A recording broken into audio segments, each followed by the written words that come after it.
All right, it is 8:30 and I call this meeting to order of what are we today? The March 5th Tax Relief Evaluation Task Force meeting. Thank you all Yay. for being here. There are 4 of us in the room. Shannon, thank you for being with us online. And perhaps our other 2 colleagues will be joining us in a moment. I will start by saying that we do not have minutes from last week. We're turning meetings over quickly, and there was a lot to read. And so we will hold off on minutes till our next meeting. I also neglected to put in the agenda under Chair's report correspondence received. But for the first time in a while, I will note that we did receive an email from Scott Gillis, who I believe is with us online as well. Dear members of the Tax Relief Evaluation Task Force, thank you for your careful analysis and efforts to quantify things, even when you are estimating, extrapolating, or providing a range. Below are 2 questions. How many RTE eligible households are truly in need of assistance paying their real estate taxes? And how many RTE eligible households are receiving assistance paying their taxes due to the RTE that do not truly need it? An estimated number or estimated range for each question will be very helpful. And I will say right off the bat, yes, Scott, that's what we're working on. Effectiveness and efficiency, not only as concept, but as quantified values are the goal of the report. We will have those numbers finalized shortly. You do raise an interesting question, or he raises an interesting question about folks who are truly in need. Yeah. And I guess my first reaction is there are lots of ways of defining that. Income is one cut at being truly in need. We've looked at 100 folks with incomes below 150,000 a year, representing a little bit less than 80% of the area median income in Concord. We could look at folks under 100K, according to the affordable housing guidelines that are used. That would be a little bit less than half of the AMI. Yeah. Is that something that's feasible? Yeah, to do? maybe that's, I'll look to sort of see. I mean, it's also, John and I've talked a lot. It's really hard to know when you get people, when you're mixing housing costs, income, and in the survey, regardless of your income, people felt housing cost constrained. Well, exactly, and that's 50% did. So I think it's a perception that, you know, as Shannon says in her report, you can live paycheck to paycheck or big paycheck to big paycheck. So it's not, you know, it's a value judgment. I think we're trying to present numbers and get away from, you know, the sense of who truly needs it. I think it's a really difficult question. It's like answering the question of, is it fair? And we tried to get away from that as well. All right. But So- I think that's a good recommendation. So we'll try to do another cut on income, but Sure. just with the disclaimer that there are lots of ways of defining Right. who feels truly in need. Right. And it's a subjective call. I knew that. All right. So moving to the main objective of the morning, which is to look at the first consolidated report draft. Yay. We have all chapters in here except section 5. Yeah. Section 5 being the analysis of the survey data. Well, more than the survey data, analysis of a number of ways of thinking about what's happening in town. Yeah, one of the things that I'm putting in that section is to, and this is because of Kathy's really careful comments, is to be clear about sources. We're using multiple sources, right? And cross-checking, and we're using and we're putting in multiple assumptions, but trying to simplify them. But this is a model, and one of the complexities is multiple sources, lots of assumptions. Multiple sources in part to triangulate. Triangulation, very nice. Yeah. I mean, in some absolutely. cases, when we were doing the perfect storm assessment changes, showing that the, you know, higher income, higher value homes had, you know, much higher assessment. The only way to check it was to ask Abby if it made sense. Right. And when she said it did, I thought, great, that's our cross check. As one example. Yeah. So I'm not sure what the most productive way is to proceed. I've gone through the draft and have, as you can see from my tabs, lots and lots of individual questions and comments. I also stepped back, reread the charge, took notes on what we have answered and haven't answered from the charge Mhm. and a bunch of other sort of bigger picture questions. How would you all like to proceed? Well, I would like to start with looking at the charge, so we can get our heads around what we still need to do. And then the edits, we can do that later. All right, I mean, there's a lot to talk about, including the timeline on chapter 5. Right. But maybe let's wait a minute on that, I guess. Looking at the charge, we have answered, we have answered most of the things that were asked of us by the select board. We have attempted to quantify effects. We have included consideration of renters. We have in a number of ways characterized fairness issues, in particular by highlighting the omission of renters. But also by looking at income distribution and housing values. We have reached out to other towns. We have talked about the pros and cons of existing tax relief and whether to modify or adopt new programs. We have looked at 41C, 41C and a half. We've evaluated the senior means tested exemption and the asset limits, and we've researched 5.0. So we've done a lot. Yeah. We have, We have not been able to answer the question, has the RTE led to a change in requests for tax relief? And Shannon and I went back and forth briefly yesterday about putting a disclaimer in the intro to say, we cannot discern trends Mhm. from 2 years of but that's a good, observation. that's a I think great. that Right, I mean, Yeah, I can't tell you whether the RTE has led to changes. the N in is so small. The N is N of number of years and the N of people applying for different forms of tax relief. Exactly. So that question is not The only, answerable. one of the things that was back in mind when I wrote that was the Hugh Cargill Trust Tax Relief Program. Okay, Because if we did have an impact, I would have expected those requests would have gone down. We could get a request to Shannon McAndrew. and I have one-time observation, but I But they don't, can go back in time. okay, so So- we should Yeah. ask for We that. can probably say we may be able to say that there's been no noticeable impact. Whether or not you can say there's a trend, we haven't seen any big increase or Yeah, decrease. I don't recall that there's been a big trend, and the one thing Yeah. I'll also tell you is they don't capture age Uh-huh. in that, which I asked because I wanted to Oh. understand whether, because the Hugh Cargill Trust will give it to everybody, Right. right? And so they don't have that. but yeah. It's worth asking. Yeah, absolutely. And maybe there's no change at all. We do have time series on the means tested elder exemption, though, don't we? That's true. We probably do, but we don't have it in our hands. We I'm thinking that's one thing we Yep, put in. we could also ask, okay. And the also trends is, they're gonna get to this, but the sense of, is there a way to understand the impact of the RTE going forward? Like, is it, reducing people's desire to move and stuff, that it's very hard to track anything without redoing the survey. Well, and I'd also say that Which the is qualitative feedback on the broker, from the real estate brokers Yeah. is that the RT on its own. Yeah, it Does not doesn't, have a no. big impact. The Yeah, that taxes. is like the whole,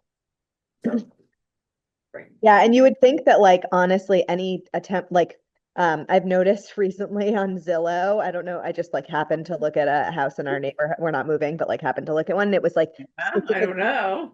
we're so not moving. I was interested in another house for a friend of mine to try to get her to move. But anyway, but it's on Zillow, it's like mortgage rates have decreased, and it shows you the like carrying cost, estimates or whatever from a Yeah. home. But that I feel like alone, like the mortgage rate variability would Right. outweigh Bump everything up. any, Oh, yeah. right? So Yeah. like, I just feel like that's hard to say, but I agree with Lynn saying that like I think we're examining implementation effects more than we are explaining or I can't remember the word that we were discussing in the charge. I think we're not evaluating, I guess. I mean, you could say we're evaluating a year or 2 years or whatever, but I think we're really examining implementation effects more than we're doing Yeah. anything else. Good way to say it. So there will be a statement to that effect, but we will also reach out to those two different sources and see if we can get series data. Another thing we did not break out, and Abby, I'm glad to see you're on the call. Are we able to dig into real estate trends in Concord broken out by home value?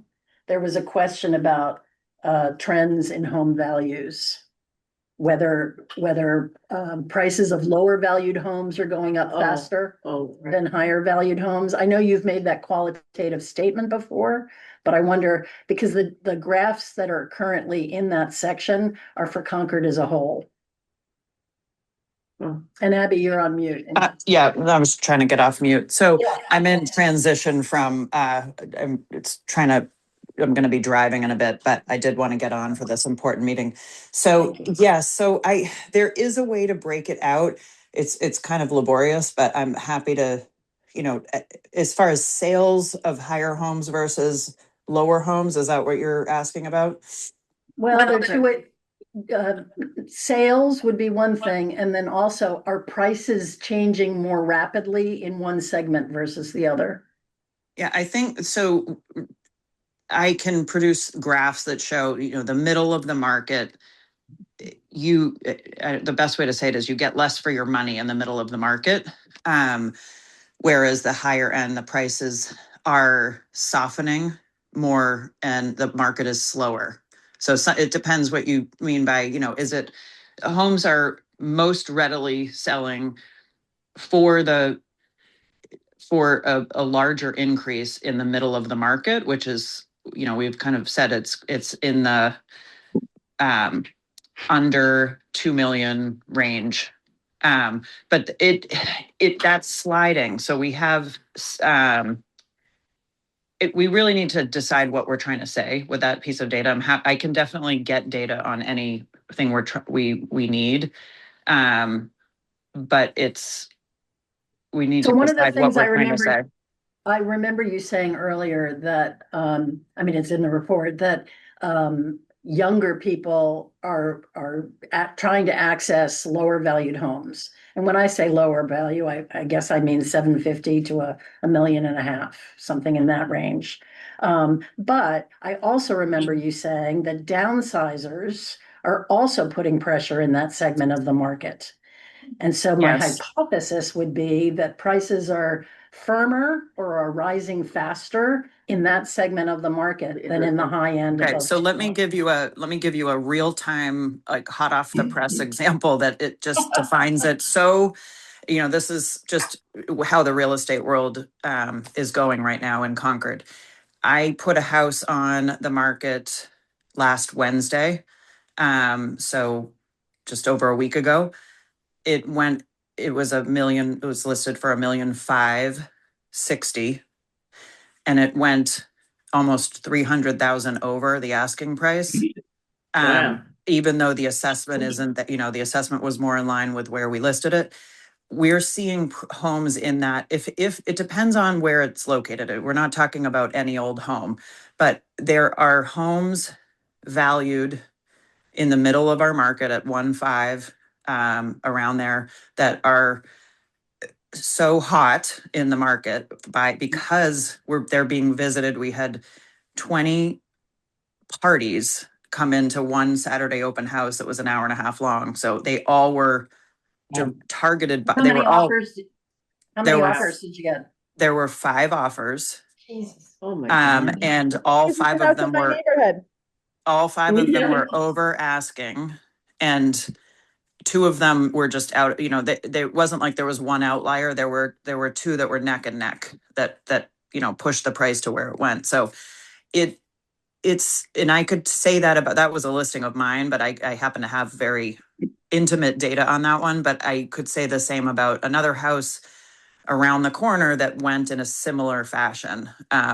That was in the Younger list. people or downsizers? It's everyone. It's both. So it's both bubbles. So it's Yeah. it's the young family's first time home buyer, or they're moving out of Boston and they are, I can't tell you how many adorable babies came through this open house. It was like, I love that part of my job, but it was always really cute. Don't tell the school board. Yeah, very cute babies and young toddlers that came through. Now, this is one house, but I can say this is the story of real estate in Concord in the middle of our market, where it's, affordable to more of our population coming in. So, and then there were people who were looking to downsize. So we had a good number of people, not as many as the young families coming in, but we had a good number of people looking to downsize that were in either a larger home or they were in a different kind of neighborhood. They wanted this is a walk to West Concord neighborhood. Yeah. So they wanted something like that, and the house just fits so many different. So I said, if I had 10 of these houses, I could sell them all for around, $1.5 million to $1.8 million. Wow. Yeah. And Abby, they, one question, were the financing contingencies in the winning bids in the two houses you're talking about? no financing contingencies. Wow. There was one that came in with a financing contingency of the 5 offers, and they had to have it. But the winning bid and the other next 3 were all cash. Oh my gosh. Wow. So it How is a about- competitive market. If that doesn't, I mean, that's just a real time, case study. But I think so. Getting back to your question about what data, I can show what's happening in the market in a chart of homes that go over asking or homes that, but I can talk to realtors like we did, like Kathy and I did about, what they're experiencing in our market, but it's kind of happening now. So this is the beginning of our spring market. It will happen through, this happens, we're not at a peak, but we're in the heat of it. So it depends what we're looking for. If I know what I'm trying to define, I can get data for that. So is it clearer to you now? Pressure on the mid-market versus high market? Oh, it's so Yeah. clear. All right. Is there anything, Abby, you can say about the level of more like Concord Green, something that's less than $1 million? So Westvale Meadow and Concord Green, and there's some other condos that are in the sort of 500 or really more like now 700 to 800 range. Those also get quite a bit of activity. It depends on the level of finish, meaning has it had Yeah. some renovation to it? People want move-in ready, to be able to pay the over asking price, they don't want to have to do work. So that depends, but those move very quickly when they're in the right location of the condo association and, meaning in the favorable, if it sort of depends on where they're positioned in the condo association and what level of renovations or finish it has. But yes, they also move very quickly because we have so many people looking for a downsize. But I would say the fastest moving is where it overlaps sort of that Gen Z millennial population coming in looking for first time, they want to move their young family into Concord because it's the best place to go to school, or the sort of more baby boomer end of things where it's an empty nester or someone who's a smaller family because of, whatever the attrition is, whether it's, divorce or college, kids have gone off, empty nest, then they are looking for that same smaller sized home in the reasonable price point. That overlapping market is kind of nuts. Rich? Yeah, no, Really interesting. one more data point is ours which is a 4-unit condo in a historic building. The values had been flat for several years.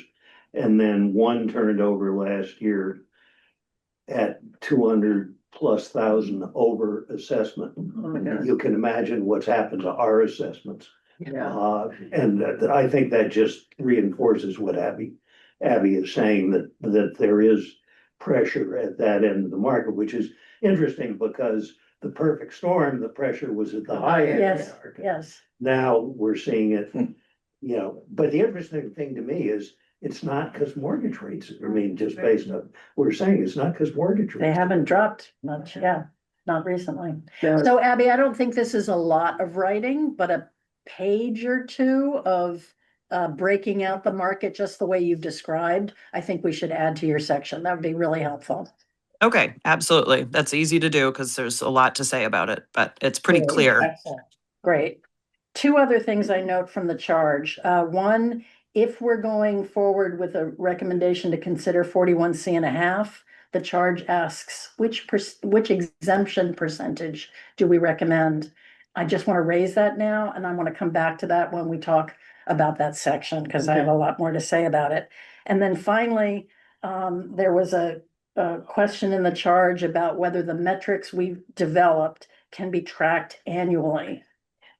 And I think you and I agree, no, without doing a survey, we wouldn't be able to measure effectiveness and efficiency.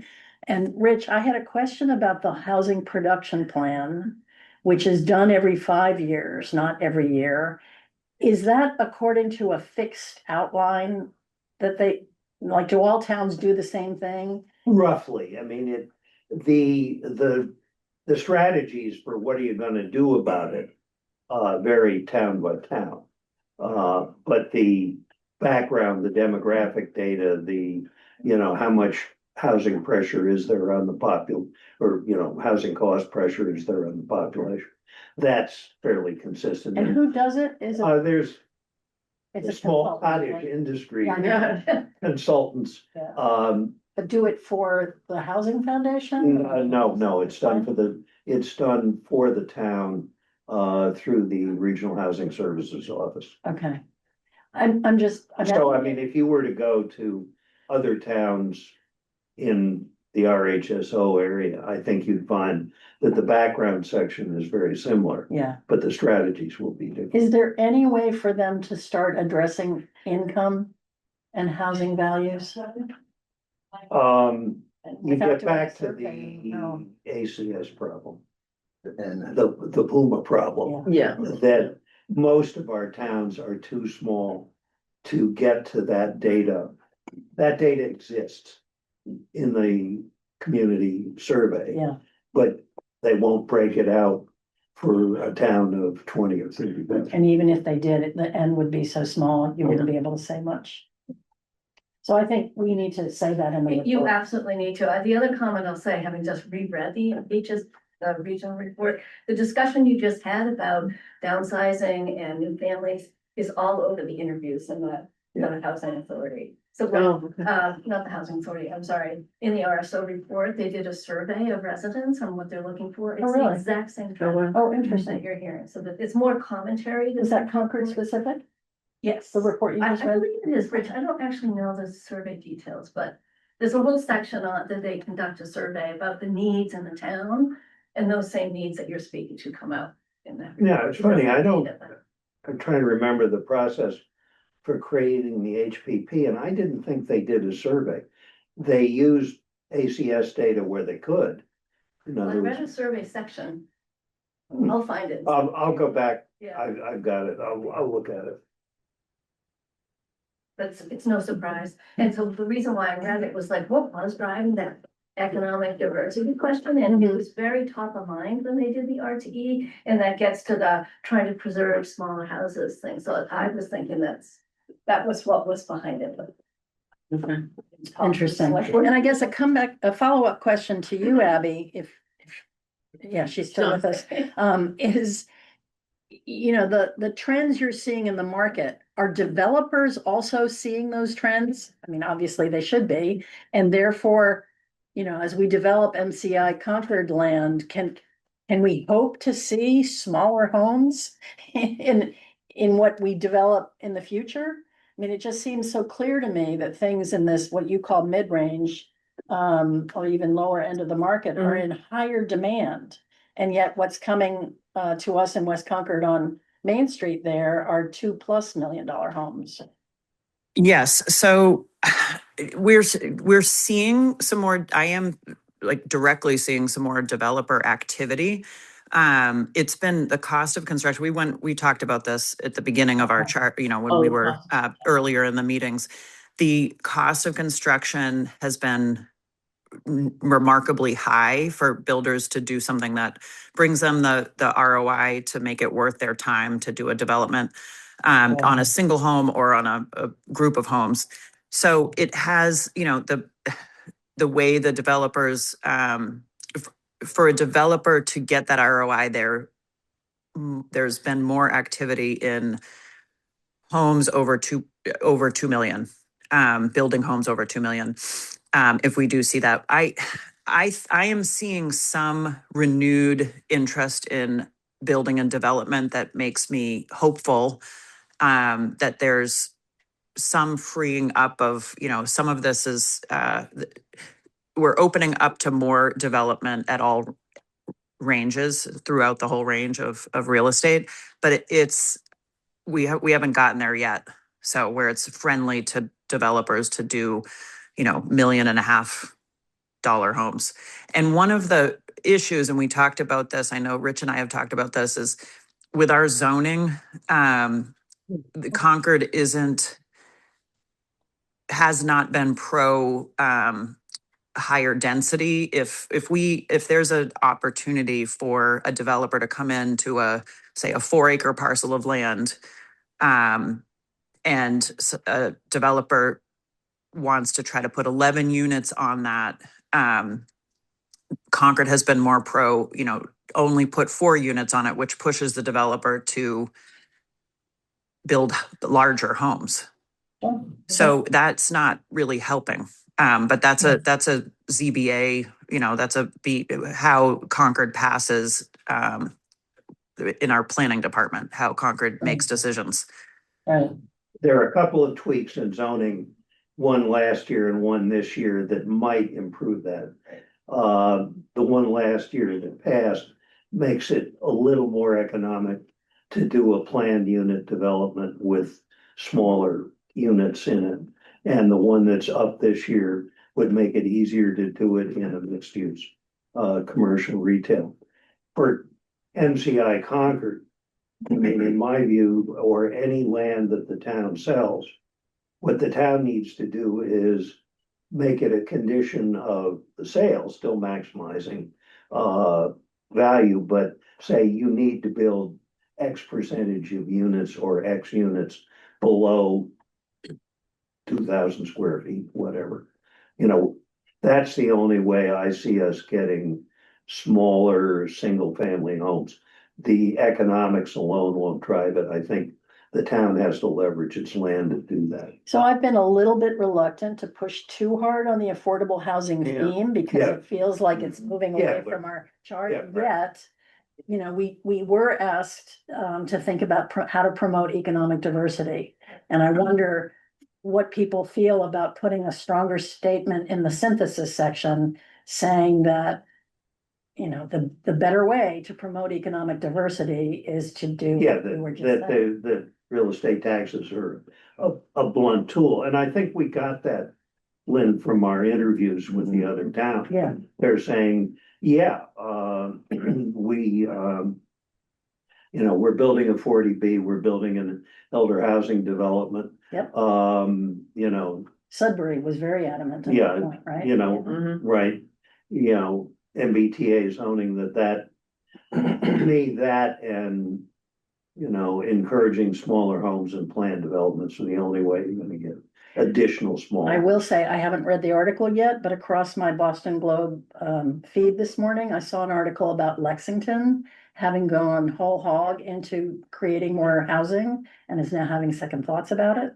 So I suggest that we all. Oh, really? Yeah. go find Yeah, that no, they article. had a huge, they way oversized their MBTA community. Yeah, right. Right, and now they've scaled it back to what's sort of compliant.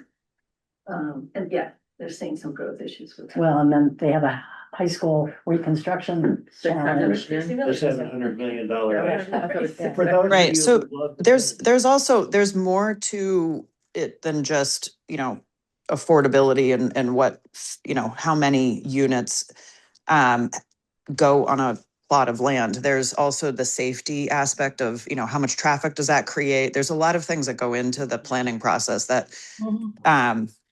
we can, you know, we can guide Concord to think about this, but I think I've always been told, you know, that there's all these different departments working together and each one has something they're looking out for. And so when you get into the safety of, increased traffic, that may, if you have a housing development near where the Rotary has been, that's probably going to work there better than tucking it into a neighborhood somewhere where it hasn't, I think of the Peabody site versus where, the prison and the Rotary are. Those are two Mhm. totally different sites.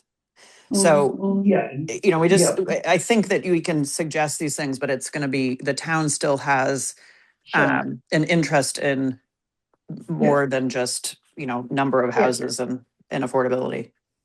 So then I think it's good that you raise the issue about the smaller density housing. Just one word of caution on affordability, because affordability, people automatically think of that 80% AMI. And you might want to be talking about affordable and or Market rate. workforce housing. It's another goal, obtainable, whatever the term is that we're using these days, because yeah, that's. and that's the select board priority, It right? is the select board.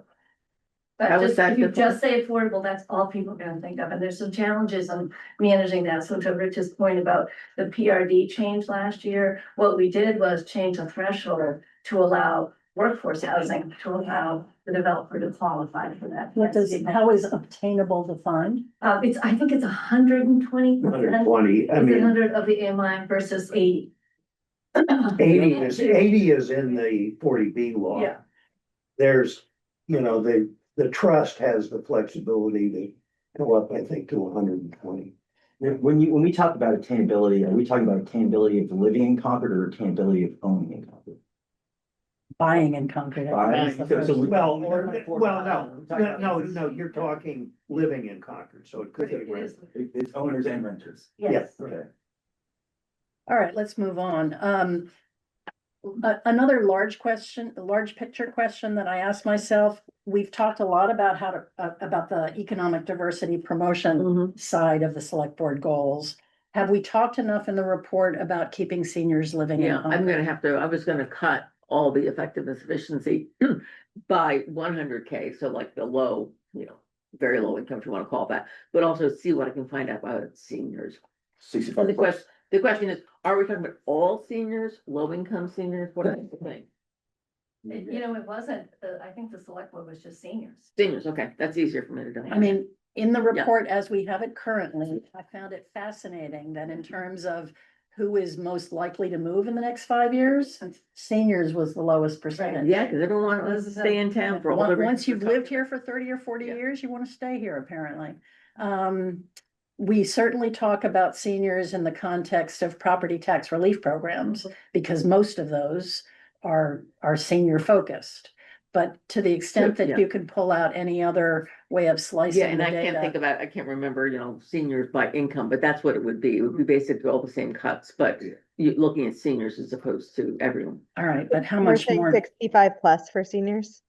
Well, you Yes. 60 Yeah. your survey, don't you? 60, whatever I've got my 60, I think it's 60 is it, but it's not a lot. I've set it all up so that it's very modular. Right. To plug the numbers in and John know. So that wouldn't be hard, but and I'll just pull that out and we can look at, I'll put in that in Okay. section 5. So maybe the two of you could talk about chapter 5, which is obviously missing at the moment. You're both working on updating some of the numbers. Give us a briefing on what you've been doing and Yeah, I'll go. what's So left I'm to gonna be be, I'm pretty much done. I think I said that I looked, so I've got the efficiency effectiveness, it's like 88% coverage of low income, but 45% spillover to high income. So those numbers have changed a little. A little bit, but not We heard. dramatically. It's still, this is effective, but it's not efficient. It's the same message we've been hearing since the summer.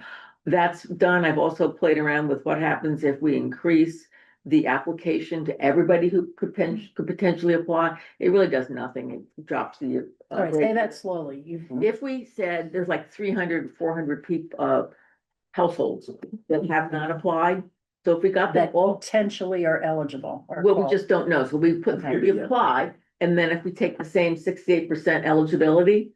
And then say, okay, what does that do to one, the break even, which it would drop by 100,000 from 2.4 to 2.3, and we'll probably add 6 cents to the tax rate. So it's tweaking. It doesn't change the answer. It doesn't change the answer. It just says, this is great. We should encourage more, everyone to apply who might want to apply, but it's not going to dramatically change the metrics. So you'll put a statement I will, to I've that already effect done in that. there. Okay. It's gonna go in there. And I think we can Okay. talk about that across a number of the assumptions. I think Yeah. overall, this is a Overall. true statement. And what else was I gonna say? So I should have this all done today or tomorrow. I was gonna send it out to the whole task force. And depending on what you think is appropriate, we can just have the discussion of that section 5 on Thursday, a week from today. If And people are available. if we need people are to talk available, about that, Yeah. But I think that I will be done for sure by Friday. And that's all with the edit. with Friday as in tomorrow. Right, Okay. tomorrow. But now, John, The you're, numbers are pretty set. They're set. Yeah. It's not just putting the words in. are you also going through her model? I've already been through the model before, Yeah. but we'll go through it all again. Okay. One thing that we did talk about, which is an update that I know we're making, or another lens that we're gonna add, which is the efficacy lens around, efficacy lens around. Right now, the denominator that we're utilizing for our efficacy, and efficiency is who owns the property. Right. Right, which is the landlords in this case. So when we talk about, we're saying it's effective if you assume that landlords are the constituent. If you say that renters are the constituent, the effectiveness goes down pretty substantially. Because they're covered, period. Because they're not covered in their low income. Exactly. And so the additional lens that we want to include is a lens of effectiveness and efficiency from a resident perspective, in addition to the one we have right now, which is an ownership perspective. Yeah. Does that make sense? Yeah, I'd like other people to opine on that. Having both, I've said this before, having both, I think is important. Yeah, and we've got all the Yeah. data for it, and that's what, instead of would be a miss not to kind of go up and say, okay, we've got homeowners, but now how about residents? So John, you're working on that side of the analysis?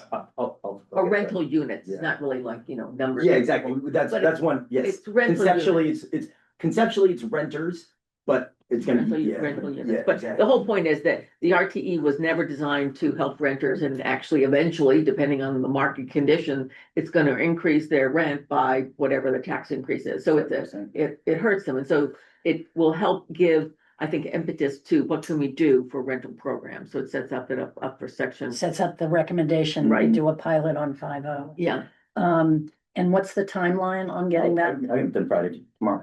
excellent, well, All so, right. you wanna send it to me and I'll put it in then? Sure. Okay, so it might be like Saturday, they'll send everything that's all consolidated around, and then tell me what you. So then the question, I guess, to the group in terms of meetings, I know you're gonna be away, what did you tell me? From the Saturday, from- next Saturday. Wait, till a the week from 20 Saturday, till the 24th. right. And Shannon, I believe you're also out of town, right? I'm away the 12th to the 25th. So it's the So same time similar, frame. so you're away already on the 12th. I was going to suggest that instead of meeting on the 19th, we try to meet on the 12th and the 26th. I would miss the 26th. That's the 12th. Okay, What, 26th. I can mean, meet on I'm the away, 25th. I'm away the 12th. I'm away the 12th as well. 12th is tough for me. I'm in Europe. Oh, you So could do we're that. down I to could, 3. depending on the time. I could. all right, so for the What- 12th, how many would we have? One, One. 2, 3. Kathy, 4, so we would have a quorum. Okay, well, we can review the consolidated, it wouldn't be a bad idea, just to kind of give a, Yeah, some of the points at the end have to be reviewed, Exactly, the numbers to make sure they're consistent. consistent with Yeah. what's in section 5. Mhm. Do we keep the 19th? I'm here. I would. You're here, you're here. I think I'd rather cancel it, figure out. what we Kathy's need to- here. All right, so we'll keep the 19th. you're saying the And 26th. on I'm saying on the 12th or morning or evening. I would say morning, Okay. was. But I'm open. Seems to work better. Morning is good. Do we want, well, maybe we'll hold off on the 26th. Let's see where we are by the 19th The 12th, by the way, is the public hearing, just. in the evening. Yeah. Yeah. That's Yeah. the morning. Another reason. Yeah, all right, so let's add the 12th, let's keep the 19th and then see where we are. Great, And the 19th would be AM too. yes, The 19th is on our calendars right now, the 12th I'll send it correct. for right now. Okay, Okay. thanks. No, I can't make it. All right, so let's see what else I have on mine. You guys have a meeting in the evening on the 19th, the same. Is it the evening or morning? No, I think, Morning, I I think think all the rest were morning, Okay, just check. yeah, Uh, My bad. yeah, I have it as the morning. yeah, it's the morning. Here's another bigger picture question, which is about the political dimensions of all of this. We haven't talked about them in our meetings. It was clear to me when I listened to the handful of folks who stood up at the tax classification hearing last November, that what the RTE has done is it's pitted people whose homes are above the break even with people below. And they felt like they never had a voice in the adoption of the RTE. It was done by the select board, and since then, people have come to terms with it. There's also very little voice of renters Yes. expressed in town for various reasons. I was thinking about how the select board, those are all at-large positions, right? It's not like someone represents deep West Concord where all the renters, most of the renters live.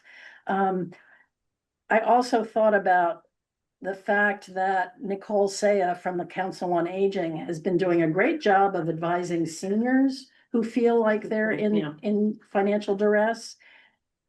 But there's a need for greater advising, for greater education to the larger population. So I guess a number of questions are swirling around in my head. Do we talk about the political dimensions?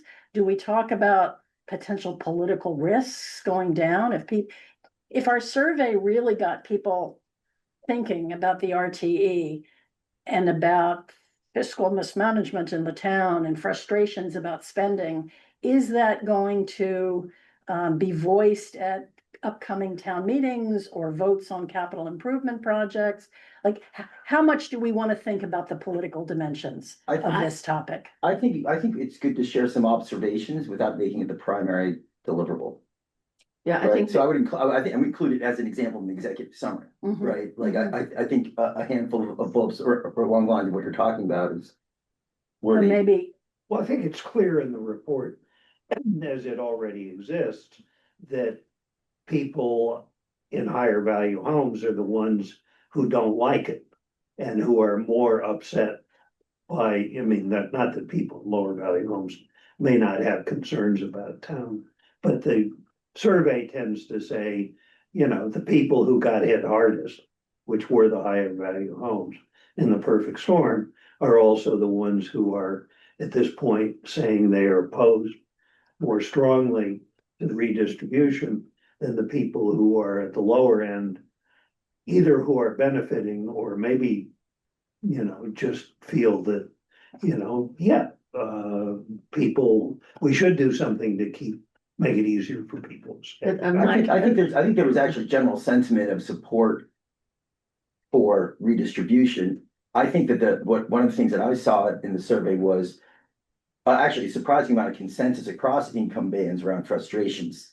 yes, With the town. that was actually true, that there were just as many people who were low income who would say, I've lived here a long time, what's happening to the town? There is I think it is really a good idea to make the observations, a section and just talk about what did we hear that we actually didn't ask, but came up because the RTE, we use whatever words we want, it's kind of a lightning rod for the concerns in the town. Mhm. And it's kind of interesting, and I think while we weren't asking that, I think it's an important observation. We heard, not because we asked, but because we had open-ended questions, a lot of information. Mhm. And the renters too, I think it's one of the things that was like, and this isn't the survey, but it was how hard it was for John and I to get any renters. So it's like, where's the voice of the renter in the town? And so that's not directly from the survey, but it's part of the survey process. It was apparent, it was. It was apparent, right? Yeah, it was apparent from the survey. from the lack of interest. From the lack of by renters interest, in this- and- Yeah, and I think the surprising thing too, a lot of us, maybe not everyone, is the 26% figure. Yeah, The 26% Of housing units. are rentals. the rentals, yeah, That It's gonna is, get much larger. yeah. And then Abby's, hopefully. and Abby's- hopefully. Well, it is, both of those projects appear. Oh, yeah. but I mean, okay. it's also Abby's comment, which reinforces all of this, that the age of first-time home buyers is going from, what I think she was saying, Abby, from like, you know, Late twenties. late twenties in 40s. 1990 to forties. And so therefore, you have to rent. Mhm. And so I think it's gonna be more important to be sure that the voice of the renter is heard at town meeting, at the select board.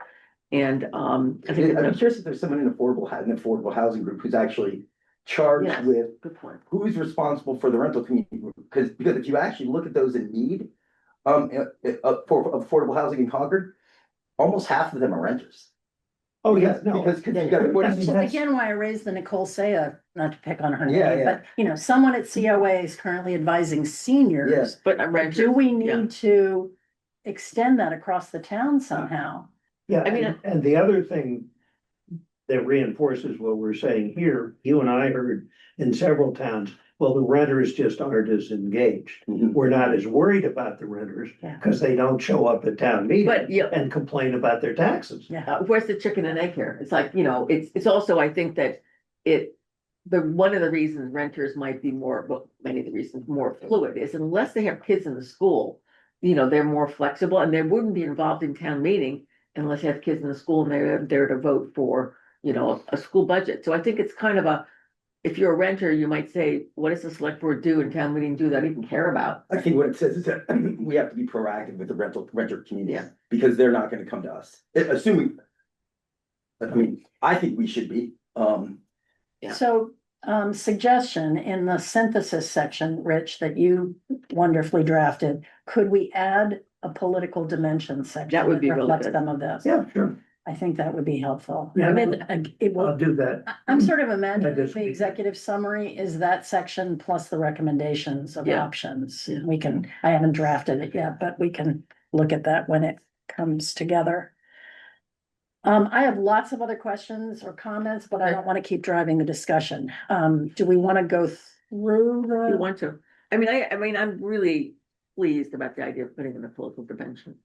Because I think that we learned so much and that it's valuable information for the select board to hear. It was very polarizing, so you should acknowledge it. Yes, totally. And you were talking about how, as you go to candidate coffees, you're hearing people talk about other capital projects that are coming up. Yeah, and you know, how are we gonna afford them? Yeah, well, that's what I mean, right? Mhm. All right, so that's helpful. Other people's comments on the draft as it currently stands? I think I sent you mine, the ones that you need to bring up to the authors of each section, or how do you want to do this, Lynn? Well, I don't, how do other people want to do it? I've. There are lots of, But I don't know. is there one master document that's got everyone's comments in it? no, Okay, no, because we're not doing that. We're bringing our comments to the meeting. and then what are we gonna do with those comments? Well, I think it should be a master I document. own this, quote, own, you know, I'm the one. who put That's it the one that together. are distributed. That's the Yeah, one I. That's 48 hours. So is it, I mean, it'll be a bear of a thing to do, but would people like to put comments in the draft that I circulated and send it back to me? I think we should, can we just all do it with track changes on and one shared document? Please do it in Yeah. track changes. With one shared document, though, I'm not saying, I want for version control. This is the problem with open meeting laws. We were Right. told we can't put anything up on Google Docs. Oh, yeah. Oh, that's right. So I That's why I sent you was my expecting comments. people to come with comments Yeah, here. but I think I sent you all my comments, John. Would you have one specific or? And I know, I can go through it. If you can just go through, Lynn, I don't know if it's possible, or how do you want to do this? If you have comments that we can help address in each of those sections. I mean, send me your comments. Send me emails on page blah, blah, blah. Please do such and such. And I'll weave it into the next version. Mhm. I'm just asking, is there anything on your sticky notes there that you? Need to talk about now? Yeah. So one comment. question I have for the group, and I know I owe Meredith an email to get clarifications on a couple of things. If we recommend that the select board think about 41C and a half, Mhm. the law says you can adopt anywhere from a 5 to 20% exemption. The select board is asking, what level do you recommend? So this is senior. Hold that in your mind. That is seniors only. In Concord, we also have the senior means tested exemption, which according to the assessor's webpage offers up to a 50% exemption. 50% SMTE, 5 to 20, 41C and a half. But here's the next layer of complication. SMTE has asset limits Well, right now 275. set at 275, 75. and this has no asset limit. Mhm. In my mind, it could be possible to offer both, Mhm. and the applicant picks. I don't think you would have an applicant qualify for both. Well, and there's not very many people who do the senior means test, right? Was it 30 something. 30? Yeah. Okay. Because of the asset. So, I mean. Because of the low asset Yeah, limit. so I mean, maybe it just is a standalone and it's got a very separate clientele. Well, one thing we Very- thought about, and I've got this in the draft, we could raise the asset limit to 500, which is what Mhm. Carlisle does. Oh, We could raise it, I picked a number because it's round to 1 million, which is beyond what Brookline does. But then in a footnote, I say, even at $1 million, if you take the RMD out of a 401k of 1 million, it's an annual 37. income of 37,000. Which added- is not enough to afford taxes of 13,000. Obviously, you'd need other income. Mhm. So to me, 37 is not much. So we can play with the asset limit of the SMTE. Or people could opt for the 41C and a half because we would say no asset limit, but they'd only get up to a 20% exemption. I know it's a lot to wrap our heads Yeah, no, around, but is it, can the senior means test with $1 million, let's say, for example, cap, basically do what 41C and a half does, because it's up to 50, but it doesn't set a number. Does it, who sets? SMTE is up to 50. Yeah, and who decides what the exemption is? So that's a question I have to ask Meredith, because Oh. it says up to 50, but I don't know what is actually being offered. Okay. Moreover, I don't know whether the Board of Assessors takes, I assume it's the board, takes the circuit breaker into account. Yes, Oh, I think they will. And I just, it's sort of when Meredith is talking to someone, she does a little bit what, Nicole does? Nicole does, and she's like, if you do it this way, you get this much, if you do it this much, and she advises them on which path to go down, and oh, that's for I her, would great. expect that Yeah. would Mhm. continue. Okay, all right, so she's the one who offers townwide that Yeah, advice she's if asked. constantly, it Yeah. has. Can Um, she do it that, if it's 30 now, could she do it if it was like 1,000, or would that be overkill? I can't imagine 1,000, but if it's No, 200. 200, but so Yeah. that might be the reason to make it more formulaic by using 41C and a half. Well, and there's setting- also a bill before the Mass Legislature, which is an opt-in SMTE. Any town could have an SMTE rather than going through the home rule petition path that we had to go through. And it caps the benefit to no more than 200% of the circuit breaker. And I'm not aware, according to the website, that we take the circuit breaker into account My head's when spinning. looking at the SMTE. She may do it when she talks to people. She's Also she's the- looking at it from a qualification perspective, but Yeah, the limit, I think she can do it up to what the law allows. But 50% of, it's individual to each property. so the fact that it's individual to each property makes it confusing in terms of pitching it Yeah. to the public, right? Because Yeah. it just isn't very clear, as you can tell from the way we're Hard time with it. grappling with it here. You know, Maybe I mean, you wanna one, ask Meredith, to the meeting. one way to look at it is that the SMTE stays in some form for the truly needy. I mean, Right. those who are living on social security alone. Yeah, And, because you can give them a big benefit. Right, For the deserving, retirees of the middle class, we could have 41C and a half, which would give us a benefit, but not not as much. big a benefit. Mhm. Yeah. So you would have both and say, oh, well, you're trying to live on 40,000 a year, and stay in town, we gotta do this.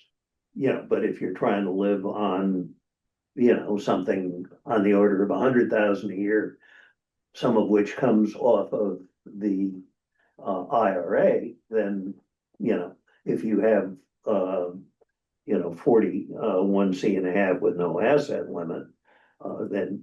We can offer you some exemption.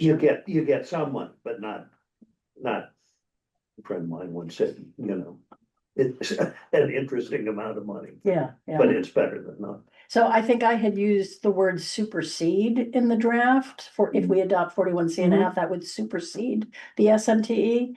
And upon further reflection, I think you could offer both, Mhm. but I like your idea of inviting Merit. That's a great to idea. I meeting. think we've got, we could then pose some of these trade-offs, and she's thinking about it, obviously, when she Yeah. talks to people. Yeah, I think she'd probably also appreciate being, pass back. We had her here, right? Yeah. Early in our Early- yeah, process. early on. Yeah.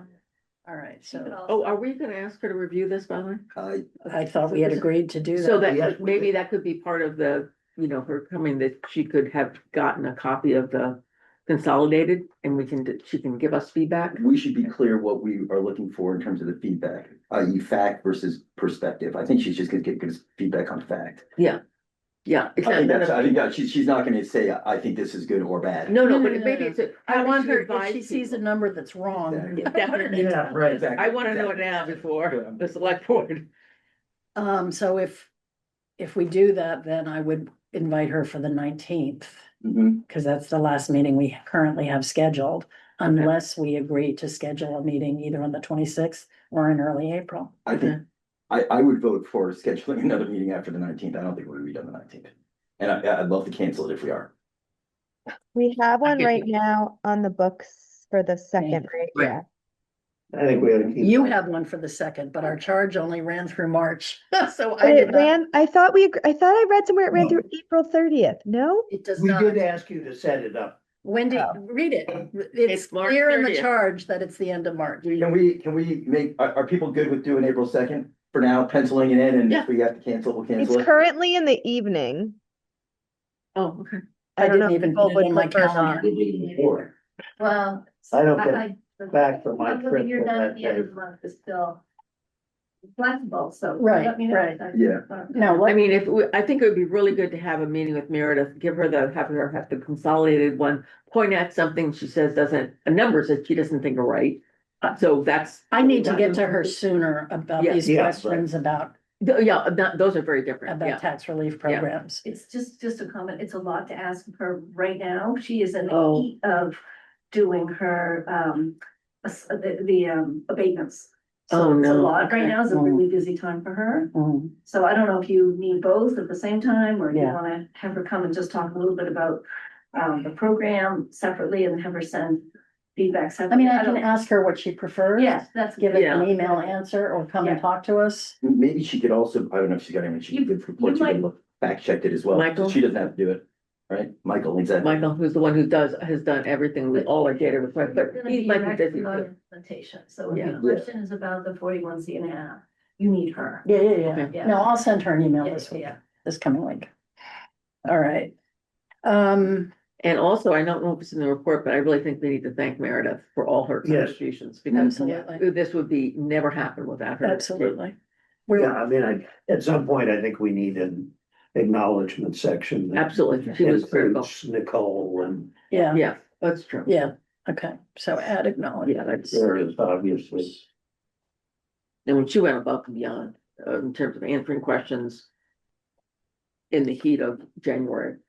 So anyone else who's read through the report, are there comments that you want to convey now, or no one is prepared to do that at this point? No, I mean, mine were all, and you flagged some of them. We've got to go back and check numbers in summaries or where we're, it's a, This was mine too, and I was thinking it would be easier to just send you something, but if that's not. I mean, clearly, some of the numbers that you had in the synthesis section That- are being updated, and Yeah. until, we can't do that until we and there's see a couple this. places where I think you flagged, is this really in the HPP? And I need to go back and look at that. Yeah, Mhm. well, in the meantime, I think a lot of that has been cleared up.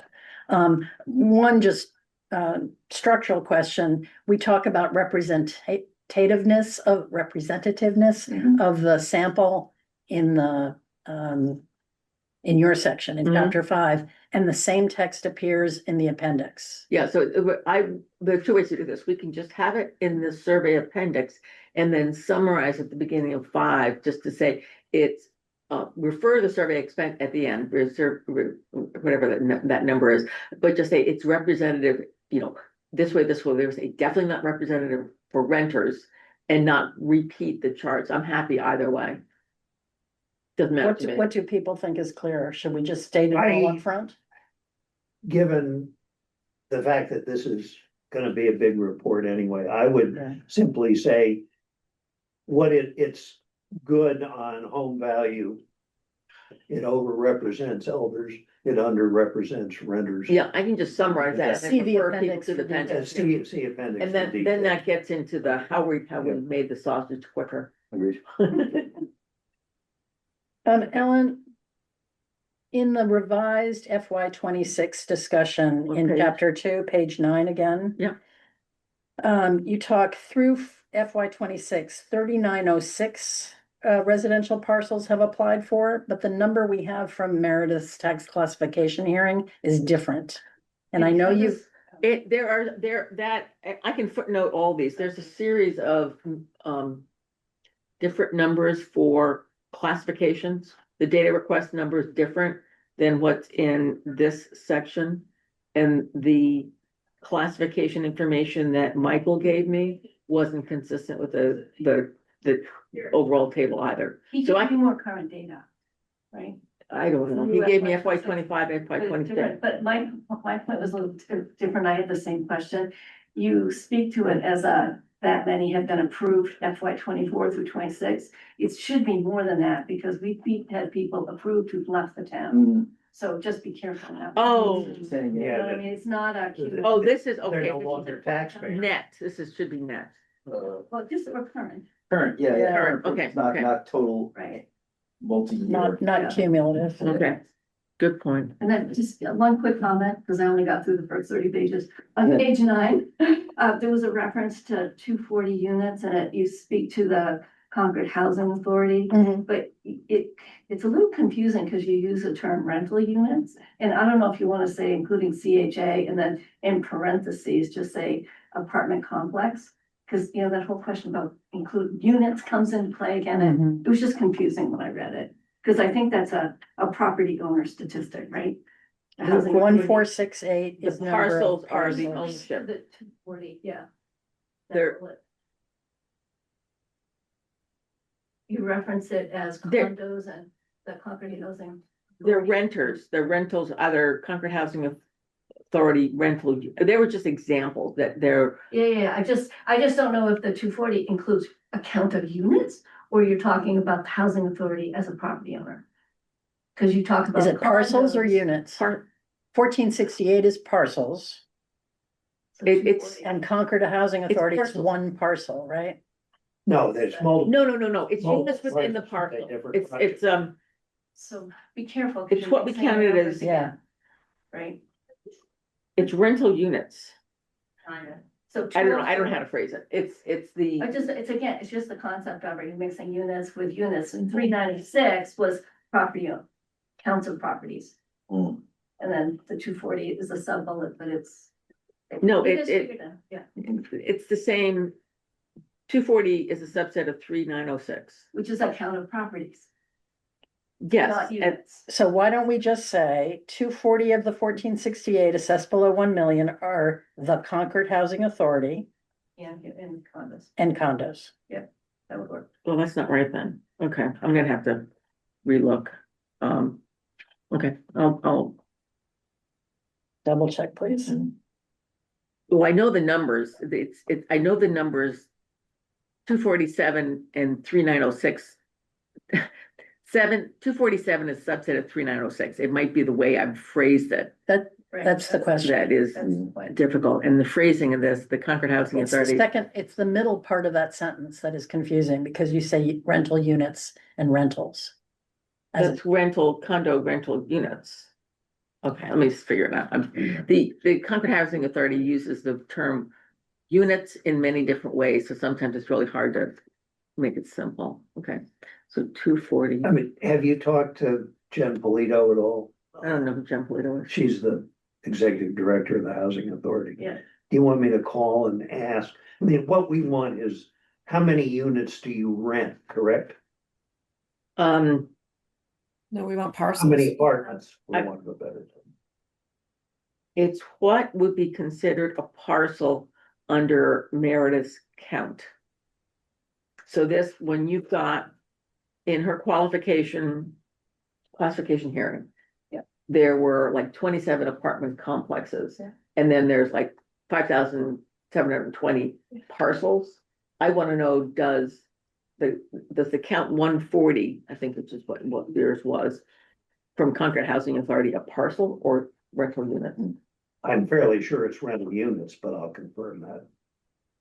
Okay, if you could do that, that would be Yeah, great. I mean, Okay, I'm I sure will, it's- I will probably get rid of that bullet then. From Meredith's perspective, I think it's parcel. Right, Housing authority is different. yeah, and housing. But authority. the housing, if you ask the housing authority, how many, How many how properties? many households live in your facilities? Yeah. They would 140. tell you 140. Okay, but how many properties does that represent? That's a Parcels. Meredith Sure. question. Well, I mean, Jen probably knows. but- So then I don't have that information because I do not know. Well, the do you want parcel. parcels as well as units? I'll. You know, this is a nit. I don't even have to have those bullets. It was just trying to give some examples of where the one on the first one, which is the 7 of on the high end, there's 7 apartment complexes. And I know those are parcels that might account for why it's only 38%. So I would like to know that. You want parcels versus units? I don't want uniform parcels. Yeah. Well, we want to know units. Yeah, I've got that already. I want to know how many. How Is many it considered address- How many different, and, we may have the problem that, Everett Gardens might Yeah. be 2 parcels too. That's fine. That's all I want to know. I want to know from the point of view of, Anyhow, how many I'll- parcels are there? I'll call Jen and ask. Thank you very much. That would help.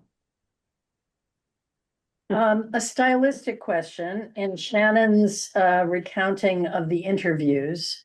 Do we keep grammar as was verbally expressed, or do we clean grammar up a bit? Are we quoting? Is We it- are quoting. You leave I would, it. I would Leave it. not clean it up.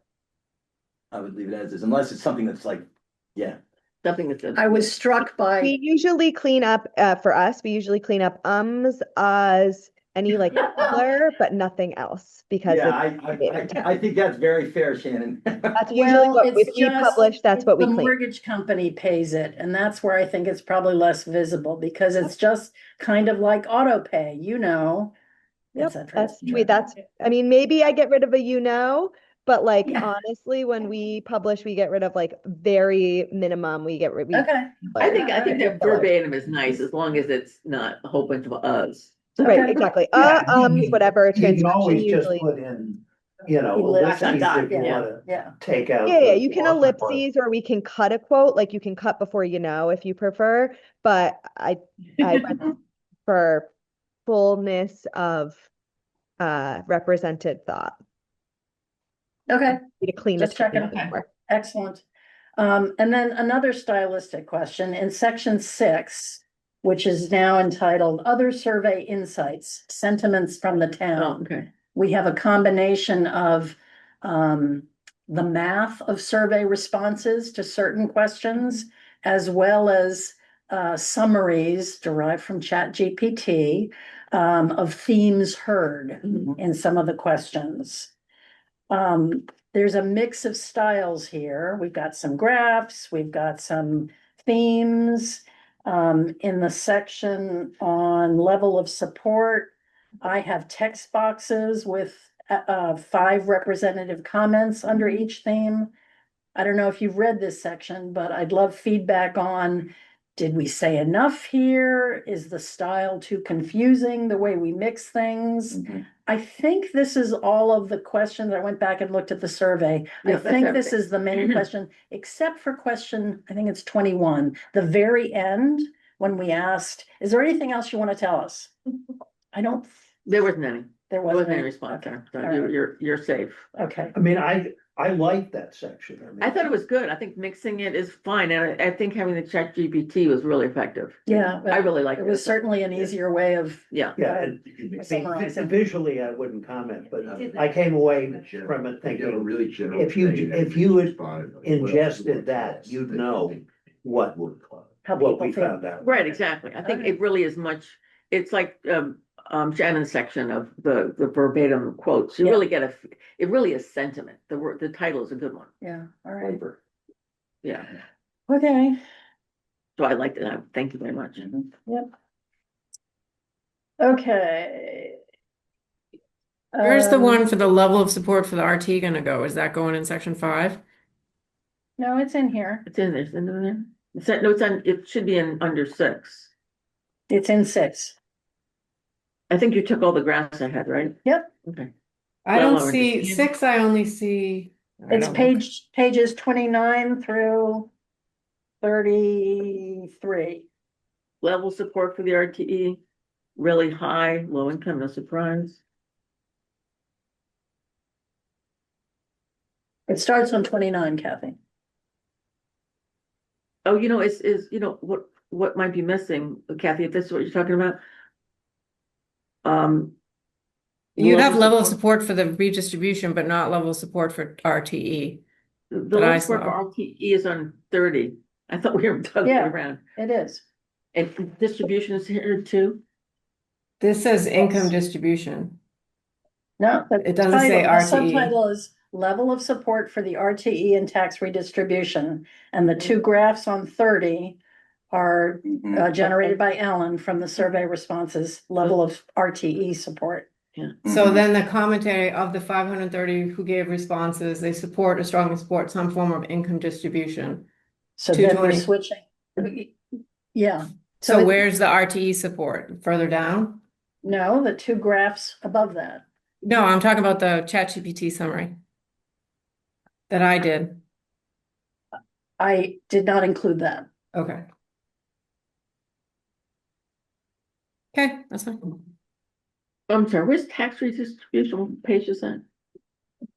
30, 31, 32, 33. But you didn't put the graphs in? Which graphs? Tax redistribution. I did not take out any of your graphs. Oh, okay, I have to look at this. So are we not including the comments on the level of support for the RTE? I Or can with- split this into 2 sections. I thought it was overwhelming to have 2 sets of what I thought were similar Okay. level of support comments, but I'm happy to put those back in. Yeah, I think we could probably combine them somehow.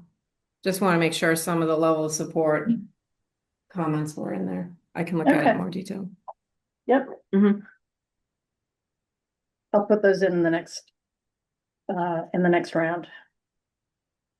Yeah, we don't need to muck you up with 2 of the same thing, but combining could be good. Well, it's not exactly the same, so I'll put it in and we can see what it looks like.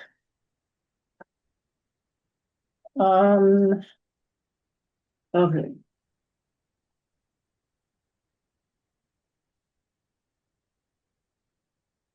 Section 10, chapter 10, options for select board consideration. Have people looked at that? No, I have not. I did. I mean, I think it's reasonable. I didn't try and nitpick the wording. I mean, I think the options are what you've said they are. Okay. And, the one thing I've been thinking about is trying to do an experiment with 5.0. And whether you try and do that with the big apartment complexes, which tend to have lower value units anyway, or whether, we would specifically try and focus that on small homes and ADUs, Mhm. the way that Harwich and Egremont are doing. Mm-hmm. And I would, given the fact that it's gotta come out of the overlay, et cetera, you can't do a lot of, at least initially, I would think we might say something like, you know, an experiment focused on the rental of condos, small homes and potentially ADUs. I mean, my feeling is anybody who's interested, we want to hear from them regardless of who the landlord is.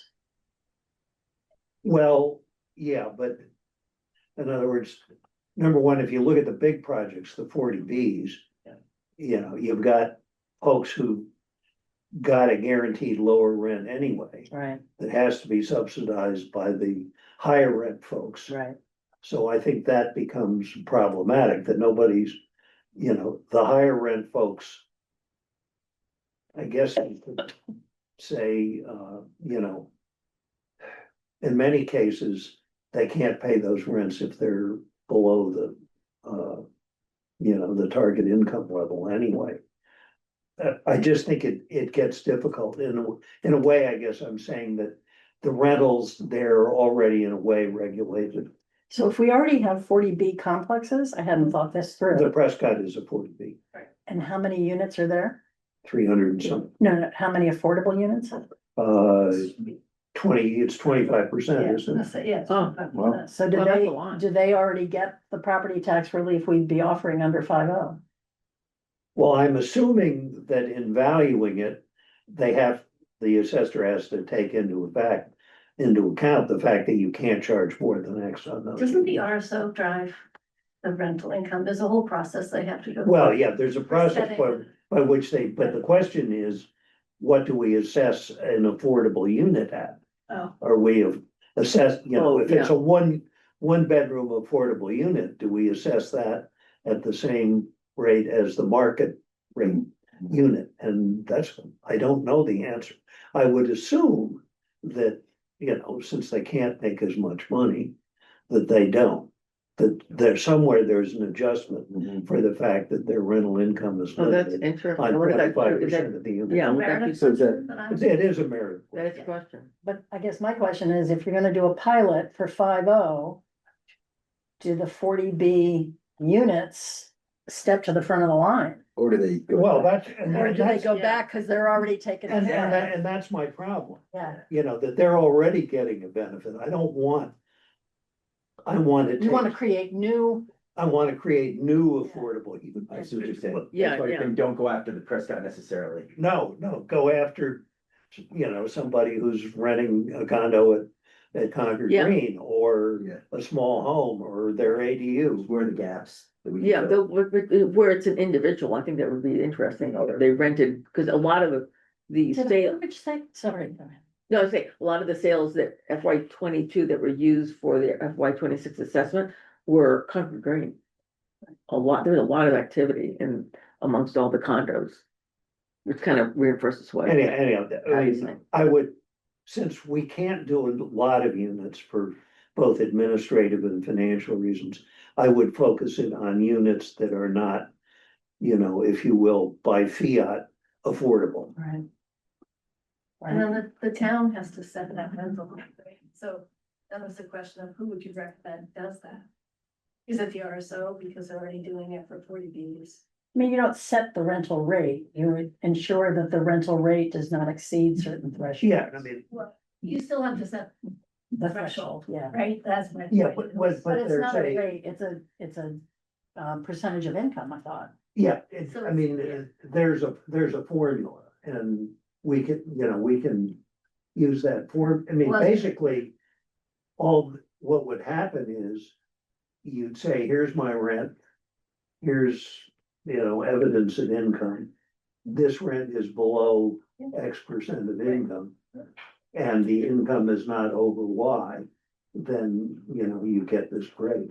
I mean, I think we can work out the details. Yeah, but the question, it's like, is the RSO, who would do it? I Mhm. guess is the question. That's one of the implementation questions that, I mean, in Harwich, it was the assessor's. The office. numbers you can get from RHSO. yeah. In other words, what is affordable? Yeah.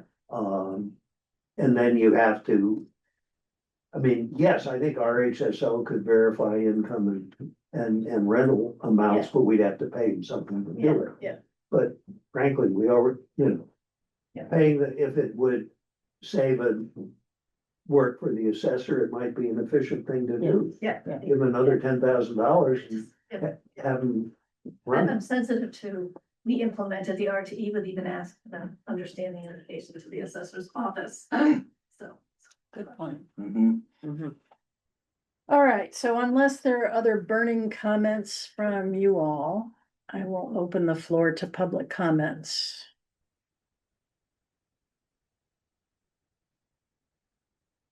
Any comments from others on the call, on the Zoom?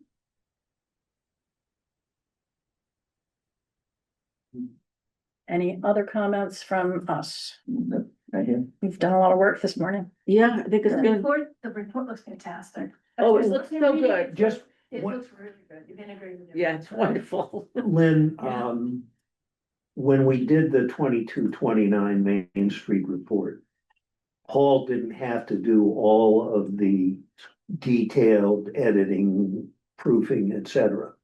And what he did was he went to there is a sort of town communications director. I think. Oh, yeah. Yeah, so, I would suggest you reach out to her, and when we have a document that we're all in agreement of, you don't have to become the graphic designer / proofreader. She can polish it. Yeah, but I We'd mean, have to ask. if she has. Donna, this is the Donna, woman who If did she the has the postcard. capacity, but I would go to her now and ask that. Mhm. but your report looks great. I mean, It what looks would you good. want them to do? It's more, I mean, a graphic on the cover. I mean, she can do that. No, I But that's can't. exactly. I mean, she can definitely do that. I looked at the town meeting study committee's report and it was very modest in its appearance. And Yeah. so I sort of adopted that Mhm. same style. I did put our names on it.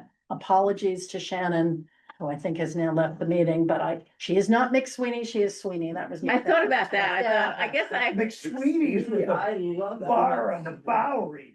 yeah, leave it, see if she I'm notices. She did notice, and that's why Oh, I'm so mentioning it, that's so but funny. too late for her to capture that. But anyway, I was using the same sort of format, just very simple.